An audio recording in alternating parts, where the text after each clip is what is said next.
These are the top 17 70s iconic singers that actually didn't have all that great a voice. Some of these singers could barely carry a tune, and some you could barely understand, but they all made it work and we're thankful for it. Now come along and let's belt it out. Tiny Tim.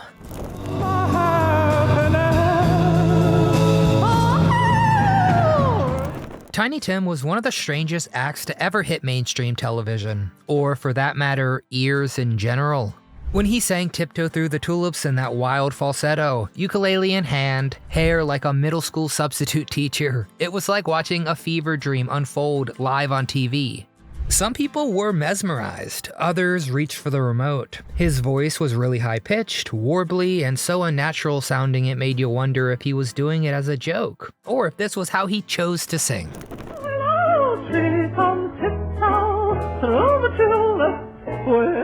His iconic falsetto had a shaky, ghostly quality, like he was serenading the undead. You could appreciate the guts it took to commit to something so odd, but the actual sound, it bordered on cartoonish, and not in the way that begged for repeat listeners. Tiny Tim became a sensation almost in spite of the way he sang, not because of it. Tiny Tim tiptoed his way into pop culture history, but his voice, that thing kicked the door down wearing clown shoes. Leonard Cohen.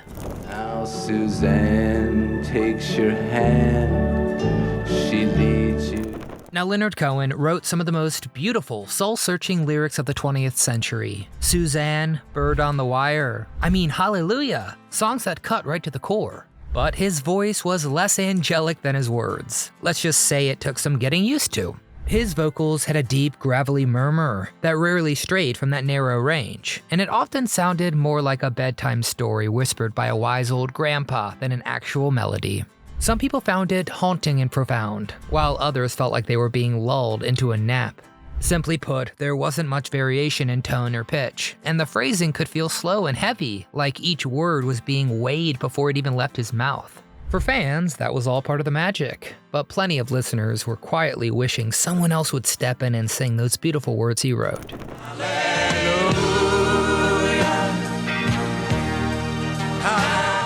His voice was sure unmistakable, but it was also about as far from traditional as it gets. Leonard Cohen made talking sound like music, and many of his recordings are hauntingly beautiful. A favorite of mine is You Want It Darker from his final album, which is just a crawling piece full of emotion.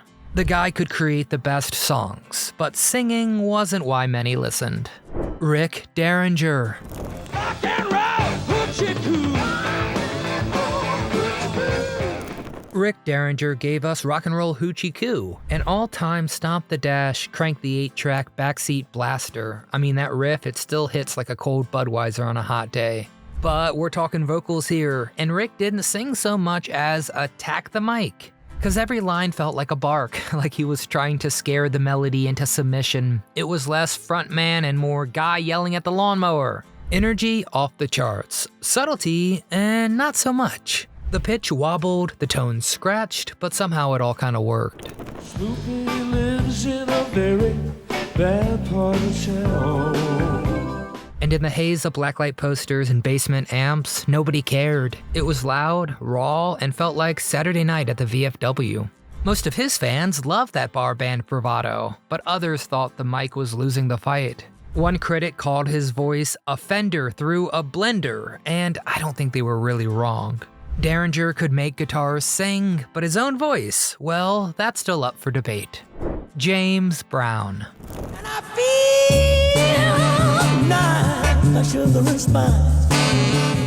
James Brown, Mr. Dynamite, the godfather of soul. The man was a live wire, delivering hits like Papa's Got a Brand New Bag and I Got You, I Feel Good, with more energy than most singers could dream of. But technically speaking, his vocals weren't always what you'd call refined. He shouted, grunted, squealed, and sometimes sounded like he was about to burst a blood vessel, all while keeping the groove going.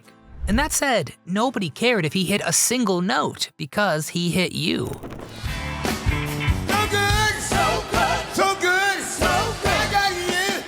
He didn't sing a song so much as attack it, like the music had done something to offend him and he was going to teach it a lesson. Some people were thrown off by how raw and all over the place he could be, but that was the point. He wasn't aiming for perfect pitch, he was aiming for your soul, and more often than not, he got it.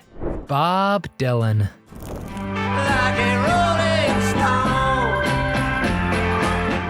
Bob Dylan came storming into the 1960s and settled into the 70s as an icon, maybe the icon of folk rock rebellion and poetic songwriting.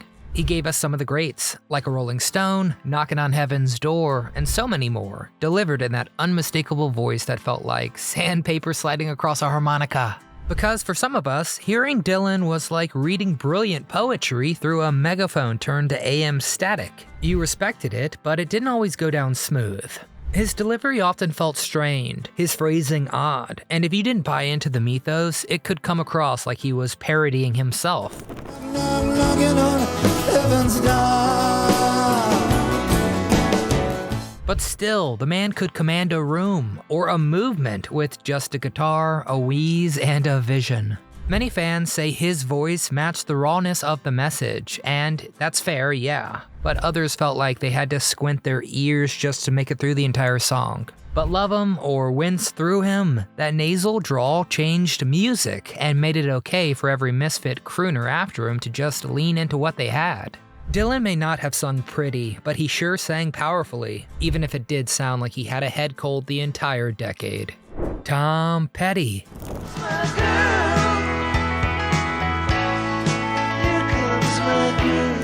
Now, Tom Petty had the voice that shouldn't have worked, but oh, it did. You didn't need to see him to know it was him. Just a couple notes into American Girl or Refugee, and boom, you were there, back in a Camaro windows down, radio cranked. His voice, well, let's just say it wasn't exactly smooth.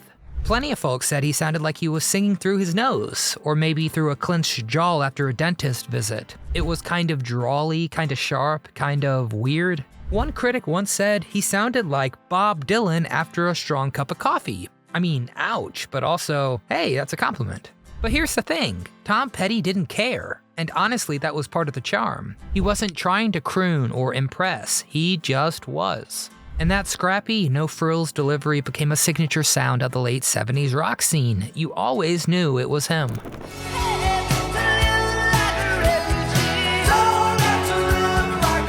He actually once said in an interview, quote, "I don't think it's important that I sing pretty. I think it's important that I sing honest." And man, he did.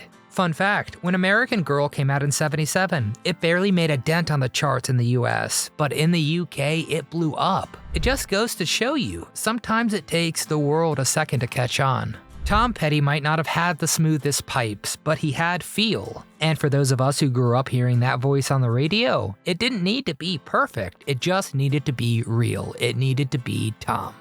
Debbie Boon.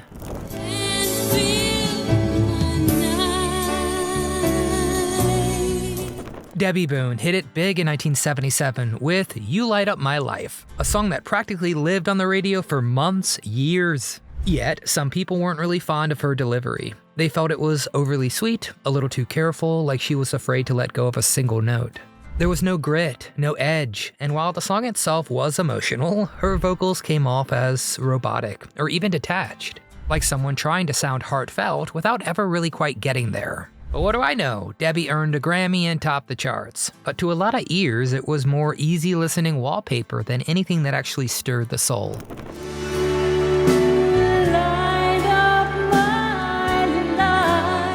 The ballad was meant to move people, and clearly did some, but not always in the way she intended.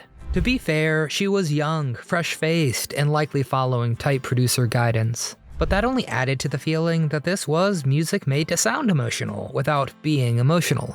Debbie lit up the charts, no doubt, but for many of us, that light was fluorescent. Tony Orlando.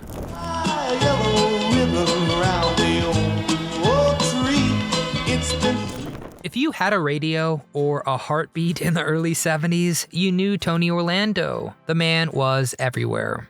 Tie a yellow ribbon round the old oak tree wasn't just a hit, it was a phenomenon. And Knock 3 Times, well, that stuck in everyone's head whether they wanted it to or not. But let's talk about that voice for a second, because Tony didn't really sound like rockers or soul singers of the day. He had this over-the-top Broadway meets lounge act style. It was big, bold, and sometimes a little too much. You half expected him to end every song with a flourish and a wink, like he was halfway between the Copa and Caesar's Palace. For some listeners, his vocals felt more like a performance than passion, like he was playing a singer on a TV variety show, which, hey, to be fair, he kinda was. Darling, knock 3 times on the ceiling if you want me. He could carry a tune, no doubt, but the delivery, some would say it was less Marvin Gaye and more game show host with a dream. But still, that showbiz energy was part of the magic. Tony had charisma pouring out of every mustache whisker. He didn't just sing a song, he sold it. Fun fact, Knock 3 Times sold over 6 million copies. Yeah, 6 million. And most of us can still hum it today. So maybe Tony Orlando wasn't a vocal powerhouse, but in the theater of pop, he was pure box office. Sonny Bono. Cars keep going faster all the time. Most folks remember Sonny Bono from, say it with me now, the Partridge Family. Oh no, Sonny and Cher, my bad. Standing next to that powerhouse voice in bell-bottoms and flashing that signature grin. But when it came to vocals, Sonny was definitely not like anything we were used to hearing. Let's face it, his voice was flat, low, and kinda talky, more like your neighbor telling a story over the fence than a trained singer. And yet, yes, it worked. But at least I'm sure of all the... Yet there was something endearing about how he leaned into that plain, almost monotone delivery. He knew he was the sidekick vocally, and he played it perfectly, letting Cher soar while he held down the ground. It gave their duets a charm that slicker singers might have lost, that regular guy energy that made you root for him. Sonny might not have been born to sing, but he found a way to make his voice fit. Bruce Springsteen.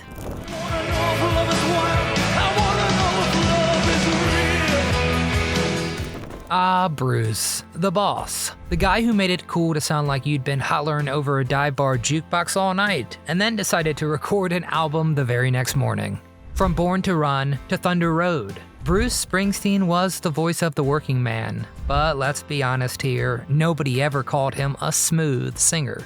His voice was raw, ragged, like gravel with a side of black coffee. Sometimes it felt like he was fighting with the microphone just to get the words out. And if you've ever heard him tear through Rosalita live, you know what I'm talking about. It wasn't just raspy, it was like a joyful, chaotic explosion of sound. Studio Bruce gave you stories. Live Bruce gave you sweat, soul, and a vocal cord roller coaster.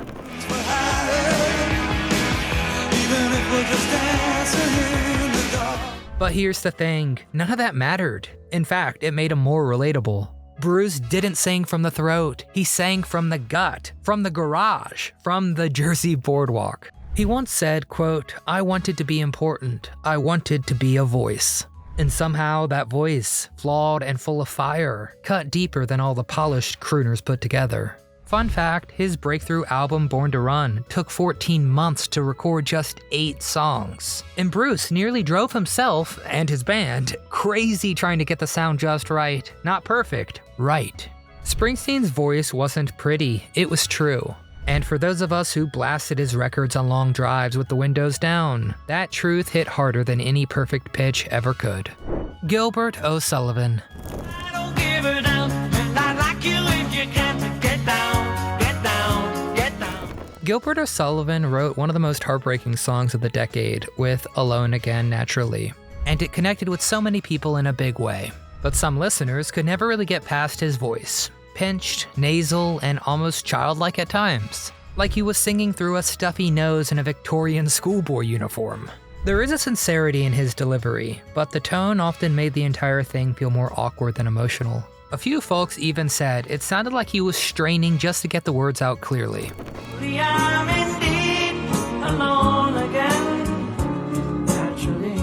His phrasing also had that clipped, almost hesitant quality, like each syllable had to be gently coaxed from his mouth. And yeah, that worked for a lot of his songs, but others felt like they were just dragging along behind him.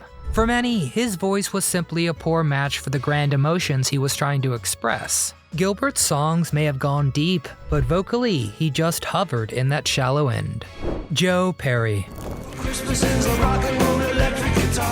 Joe Perry didn't need to sing. The man could light up a stage with just a guitar and a good pair of tight pants. Joe was the swaggering soul of Aerosmith's bluesy, back alley sound. But every once in a while, Joe would step up to the mic, and things got interesting. Now let's be fair, nobody was expecting golden pipes, but when Perry sang, it was like he was gargling gravel mid-verse. It was rough, it was mumbly, and sometimes barely decipherable. Like he had just taken a bite of a Philly cheesesteak and didn't want to waste a good riff by swallowing first. Now, his pitch, let's just say it had a mind of its own. Fans joke that it wandered like a drunk roadie looking for the tour bus.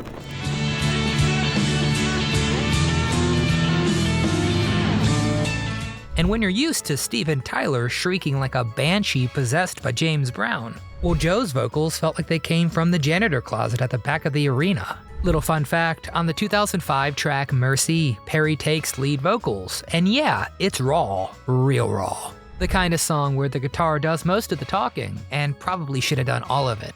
But still, there is something kinda cool about it, the whole why not attitude. Joe didn't sing because he had to, he sang because it was rock and roll, and rules were made to be broken. Getty Lee.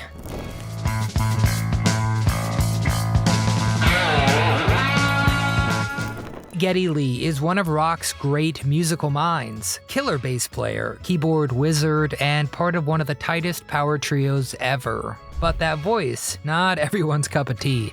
His vocals had this piercing, high-pitched wail that could slice through a stack of amps, and for some folks it was just too much. Some said it sounded like a siren trying to sing lead in a sci-fi opera, and once you heard that, you couldn't unhear it. To Rush fans, the voice is iconic, a perfect fit for the band's complex, otherworldly sound.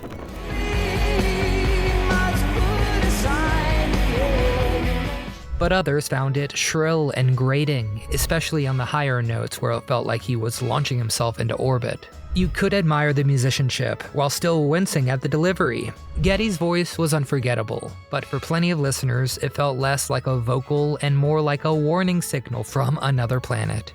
Captain Beefart.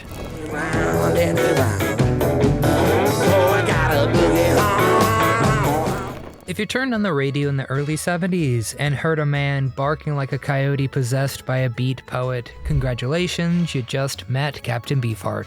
This guy was part bluesman, part desert prophet, and part avant-garde madman. And his voice, imagine someone gargling sandpaper while rustling a saxophone.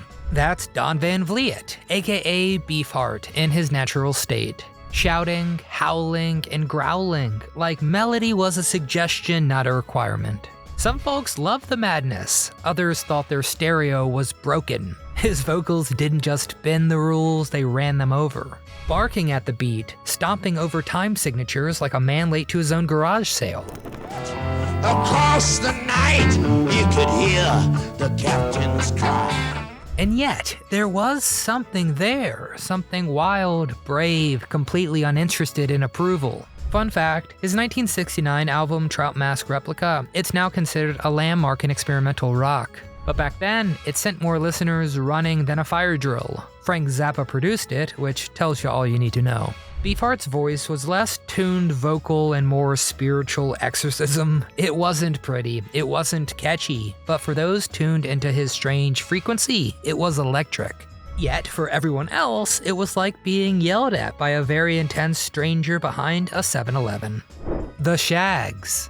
The Shags were a group of sisters from New Hampshire who, thanks to their dad's belief in their destiny, ended up recording one of the most famously odd albums of all time. Some folks hear it and think it's a hidden gem of outsider art. Others just hear three people playing three different songs at once. Their vocals were off-key, their timing wandered all over the place, and the phrasing felt like they were discovering the lyrics one word at a time. A lot of listeners were just left scratching their heads, wondering if this was a prank, or maybe they were just missing something. But still, there's something oddly charming about how sincere it all was. The Shags weren't trying to be ironic or clever, they were doing their best, and somehow that gave their sound a kind of accidental magic. But from a technical standpoint, their singing was barely hanging on. It was like hearing a band trying to catch a train that had already left the station with a map that's upside down, and it's of Narnia. Meatloaf.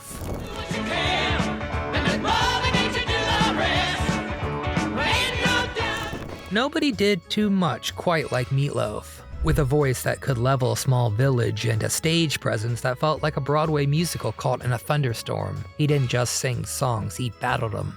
Tracks like Bat Outta Hell weren't just performances, they were operas, and Meatloaf came in swinging like a sweaty operatic freight train. But here's the deal, for all that power and passion, his vocals were a bit of a roller coaster. Some nights he soared, other nights it sounded like he was trying to hit every note at the same time. The pitch he sometimes nailed, and sometimes it left the building.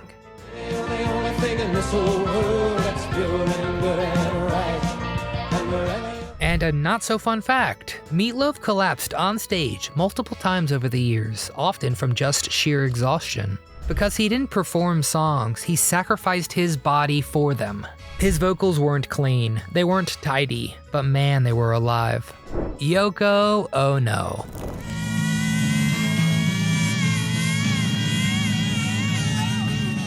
Yoko Ono made a name for herself in the art world long before she ever stepped into the recording studio. But when she did, people definitely noticed. Because her vocal style was less singing and more sound exploration. Some listeners described it as shrieking, which I just think is hilarious and pretty adequate.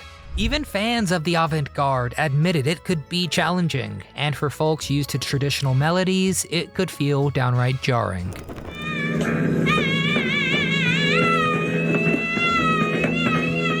To her credit, she was doing something bold and unapologetically different, but that did not make it any easier on the ears. A lot of Beatles fans, already unsure of her place in the spotlight, just couldn't wrap their heads around her vocal choices. It was fearless, sure, but also like someone trying to communicate with dolphins during a jam session. Yoko Ono redefined what a voice could do, but for many of us, that was not necessarily a good thing. Lou Reed. you take a walk on the wild side, and the other girls go. Lou Reed didn't sing, he narrated your existential crisis over a gritty guitar riff. With a voice that sounded like he was reading lyrics off the back of a napkin at 3 a.m., trying not to wake the neighbors or maybe just not caring if he did. Lou's delivery was flat, droning, and completely hypnotic. Some called it detached, others called it bored. He didn't croon, he didn't belt, he kinda hovered between talking and singing, like a beat poet who wandered into a Velvet Underground rehearsal and never left. Walk on the Wild Side, it barely moves, vocally speaking, but somehow it sure moves you. The song's simply awesome, I love it. And to fans, that deadpan style was pure unfiltered attitude, but to everyone else it sounded like he was either sleepwalking through the verses or recording from bed. Why don't you take a walk on the wild side and the girls go do. But that was the genius of it. Lou's voice didn't bend to fit the song bent around him. Whether it was heartbreak, chaos, or street-level surrealism, he delivered it all the same. Steady, sardonic tone, no frills, no apologies. Fun little fact, David Bowie, who could sing circles around almost anyone, was one of Lou's biggest champions. He helped produce Reed's 1972 solo album Transformer, and once called him, quote, the King of New York. Lou Reed didn't need to hit the high notes, he hit nerve endings, and if you didn't get it, that was the point. Neil Young. Oh man, take a look at my life, I'm a lot like you. Neil Young is one of those artists who can stop you in your tracks with just a few lyrics, and then make you tilt your head at the sound of his voice. A lot of people really connected with that high, trembly whine. It felt vulnerable, emotional, and completely unfiltered. But others, they heard something closer to a squeaky wheel that never quite got the oil. His tone was thin, nasal, and often wavered just enough to make you wonder if that note had escaped him halfway through. For every fan who called it pure and honest, there was another who could not get past how sharp or off-key it somehow sounded. He sounded like he was always just on the edge of cracking, and not always in that good way. But still, no one could deny how powerful his songs were. When Neil sang The Needle and the Damage Done, even the harshest critics had to admit it sure hit hard. Seen the needle and the damage done. A little part. His voice might have split the room, but his words always pulled us right back together.